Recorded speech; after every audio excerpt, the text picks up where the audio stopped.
ሰላም ኣብ መላእ ዓለም ዘለኹም ክቡራት ኣሕዋት ሰላም እግዚኣብሔር ምሳኹም ይኹን።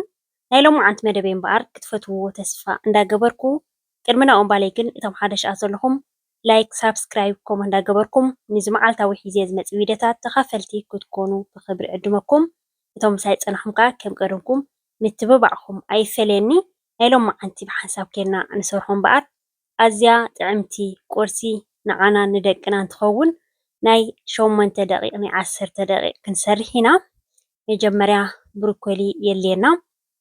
ኣብዚ ሕጂ ግድን ዝጥቀመሉ ዘለኹ ሕምልቲ ዘይኮነ ደስ ዝበለና ዓይነት ሕምልቲ ክንጥቀም ንኽእል ኢና ማለት እዩ።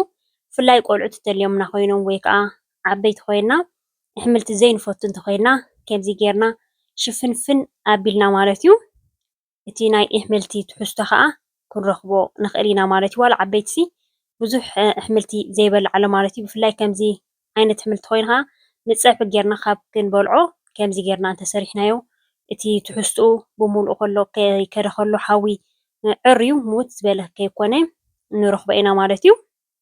ደቅና ከዓ ብዝያዳ ኣሕምልቲ ዳርጋ እንዳረኣይዎ ኣሕምልቲስ ኣይበልዑልካን እንድዮም ከምዚ ገይሩ ብንእስ ዝበለ ጌርና ፍሕፍሕ ኣቢልና ከይረኣይዎ ከለዉ ግን ብጣዕሚ እዩ ደስ ኢልዎም ዝምገብዎ ማለት እዩ። ሕጂ ከም ትሪእዎ ዘለኹም ፍሕፍሕ ኣቢለይ ኣለኹ ፅቡቅ ጌራ ንእሽተይ ኮይኑ ኣሎ ማለት እዩ።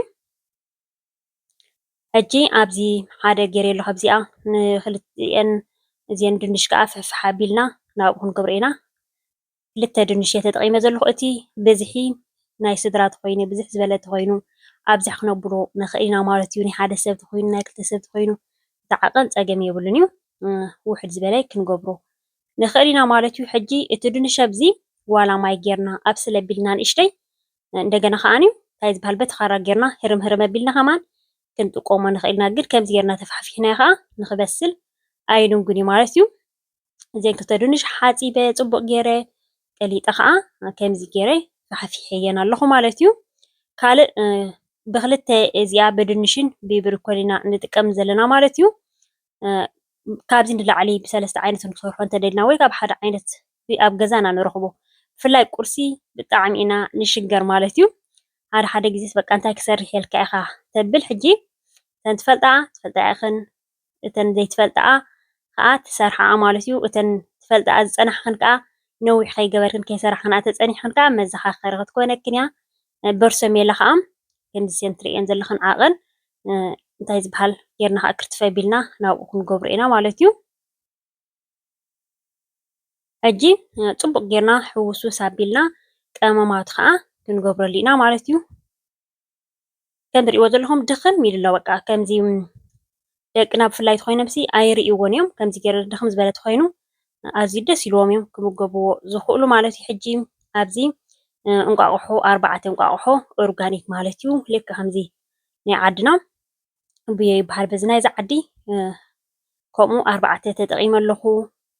ኮረሪማ ፃዕዳ ሽጉርቲ ፓውደር ማለት እዩ። እንደገና ከዓ ናይ ቬጅቴብል እቲ ጨው ዘለዎ ምሻ ኣሎ መብዛሕትኡ ኣብ ኣሕምልቲ ንጥቀመሉ ሩዝ ክንሰርሕ ከለና ንጥቀመሉ ቀመም ንሱ ከዓ ማለት እዩ። ሓርጭ ከዓ ሓንቲ ማንካ ሓርጭ ከም ትሪእዎ ዘለኹም መሊሰ ከዓ ዘይቲ ማለት እዩ። ሕጂ ፅቡቅ ጌርና ሕውስውስ ክነብሎ ኢና። ከምዚኣ ጌርና ክቡራት ኣሕዋተይ ቀዳመ ሰንበት ዝመፀና ዘሎ ሕጂ ምስ ደቅና ኮይና ድዩ ቆልዕ ዘይብልና እንተኮይና ሲንግል ተኮይንኩም እውን ብጣዕሚ ቀላል ቁርሲ እያ ማለት እዩ። እንደገና ከዓ ፅቡቅ ትሕዝቶ ዘለዎ ናይቲ እንቋቁሖ ናይቲ ኣሕምልቲ ብጣዕሚ ፅቡቅ ዝኾነ ንጥዕናና ማለት እዩ። ከምዚኣ ጌርኩም ኣብ ቀዳመ ሰንበት ክትቆርስዋ ትኽእሉ ኢኹም ማለት እዩ። ብጣዕሚ እያ ንክትሰርሓ ኣድካሚት ኣይኮነትን እያ። እቲ እንታይ ዝበሃል ከዓ ንኣካላትና ከዓ ብጣዕሚ ፅቡቅ ማለት እዩ ትሕዝትኡ። ሕጂ ከም ትሪእዎ ዘለኹም ጌርና ሕውስውስ ኣቢልና ባዴለና ወሊዐ ኣርሲነ ኣለኹ ማለት እዩ። ዘይቲ ንእሽተይ ገይረላ ኣለኹ ምንታን ከይሕዘና ልክዕ ከምዚ ቅጫ ንገብሮ ከምኡ ኢና ክንገብሮ ኩሉ ኣይገብሮን እየ። ሕጂ ኣትሪፈሉ ኣለኹ እንዳደረብና ኢና ክንገብሮ ዝርግሕ ኣቢልና ሕጂ ኣብዚ እቲ ሓዊ ቀስ ኢሉ ህድእ ኢሉ ምንታን ንቕፅ ዝበለ ክበስለልና ማለት እዩ። ከምዚ ዕርዩ ብርቱዕ ተጌርናዮ ገሊኡ ዝበሰለ ገሊኡ ዝሓረረ ክኾነና ስለ ዝኽእል ሓንሳብ ምስ ረሰነትልና እታ ባዴላ ትሕት ዝበለ ክኾን ኣለዎ ማለት እዩ። ሕጂ ከም ትሪእዎ ዘለኹም ገይረ ዝርግሕ ኣቢለ ኣለኹ ቺዝ ከዓ መሊሰ ክገብረሉ እየ ኣብቲ ማእኸሉ ማለት እዩ። ተደሊና እውን ምስቲ እንታይ ዝበሃል ጌርና እውን ሓዊስና እውን ክንገብሮ ንኽእል ኢና ሕውስ ምስኡ እንዳኣተና ከማን ክንጥቀመሉ ንኽእል። ኣነ ግን ሕጂ ክንስንስ እየ ማለት እዩ። መሊስ ምስ ነስነስክዎ ንዓኡ ከዓ እቲ ተሪፉ ዘሎ ክንገብረሉ ኢና ማለት እዩ። ከም ትሪእዎ ዘለኹም ጌርና ገሊኡ ረጒድ ገሊኡ ከዓ ረቂቕ ከይኮነና ፅቡቅ ጌርና ዝርግሕ ነብሎ ሕጂ ቺዝ ይገብረሉ ኣለኹ ማለት እዩ። እቲ ኣትሪፍናዮ ዝፀናሕና ከዓ ብላዕሊ ፅቡቅ ጌርና ሕንሳ ኣቢልና ከዓ ናብኡ ንገብሮ ማለት እዩ። መሊስና ከዓ ብላዕሊ ቺዝ ንገብረሉ ማለት እዩ። ክሳብ 6 ደቂቕ ዘሎ ክሳብ 8 ደቂቕ ዘሎ ብትሕዝ ዝበለ ተጌርናዮ ክትበስለልና ትኽእል እያ ማለት እዩ። ከምዚ ጌርና ቺዝ ከዓ ብላዕሊ ንስንስ ኣቢልና ሕጂ ከም ዝበልኩኹም ብትሕዝ ዝበለ ሓዊ ጌርና ክሳብ 6 ደቂቕ ዝኸውን ኣፅኒሐያ ሕጂ ንኽትግምጥላ ክተሸግረና ስለ ትኽእል ኣብዚኣ ቢያቲ ክገብራ ኣብዚኣ ተጌርናዮ ወላ ሓደ ንክንግምጥላ ኣይተሸግረናን እያ ማለት እዩ። ናይቲ ቺዝ ዝገበርናዮ ከም ዘይበሰለ ዝመስል ዘሎ እምበር ድርቕ ኢላ ፅብቕቲ እያ ኮይና ዘላ ከምዚ ትሪእዋ ዘለኹም ከዓ ሕጂ ብታሕቲኣ ማለት እዩ ገምፂለያ ኣለኹ። እሳ ከዓ ሕጂ ብስል ምስ በለት ክነውፅኣ ኢና ብትሕዝ ዝበለ ተሓዊ ግን ከም ዝበልኩኹም በቃ ኖርማል ስሎው ኮይኑ ልክዕ ከምዚ ብስቲም ዝበስል ዘሎ ከምኡ ክንገብሮ ኣለና ማለት እዩ። ክነበርትዖ የብልናን ክቡራት ኣሕዋተይ ብዙሕ ዓይነት ቁርስታት ኣሎ እዩ ኣብቲ ውሽጢ ኣትኹም እንተሪኢኹሞ ፅቡቅ ዝኾነ ቁርስታት ግዜ ዘይበሃል ዘይወስድ ስለ ዘሎ ሒዝኩም ኣትኹም ኣብቲ ውሽጢ ክትሪእዎ ትኽእሉ ኢኹም። ሕጂ ወፂኣ ከምዛ ትሪእዋ ዘለኹም ንኽትሪኣ ፅብቕቲ ንኽትምገባ ከዓ ብጣዕሚ ንኣካላትና ፅቡቅ ዝኾነ ማለት እዩ።